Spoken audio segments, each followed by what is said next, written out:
MBBS బీడీఎస్లలో ప్రవేశం కోరుతున్న విద్యార్థుల తల్లిదండ్రులు మాజీ మంత్రి హరీష్ రావును కలిశారు. హైదరాబాద్, వరంగల్, ఖమ్మం జిల్లాలకు చెందిన పేరెంట్స్ ప్రభుత్వం విడుదల చేసిన జీవో 33ని రద్దు చేయాలని కోరుతున్నారు. ప్రభుత్వం అనాలోచితంగా తెచ్చిన ఈ జీవో వల్ల తమ పిల్లలు వైద్య విద్య చదివే అవకాశాలు కోల్పోతున్నాయని ఆవేదన వ్యక్తం చేశారు.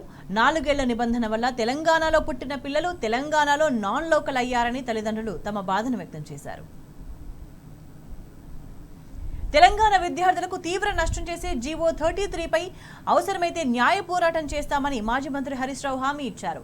తల్లిదండ్రులు, విద్యార్థులు ఆందోళన చెందొద్దని, ఈ విషయంలో వారికి బీఆర్ఎస్ పార్టీ అండగా ఉంటుందని భరోసా ఇచ్చారు.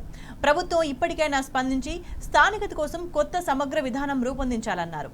చీఫ్ సెక్రటరీ, ఇతర ఉన్నతాధికారులతో ఒక హై లెవెల్ కమిటీ వేసి తెలంగాణ విద్యార్థులకు అన్యాయం జరగకుండా చూడాలని ప్రభుత్వాన్ని డిమాండ్ చేశారు హరీష్ రావు.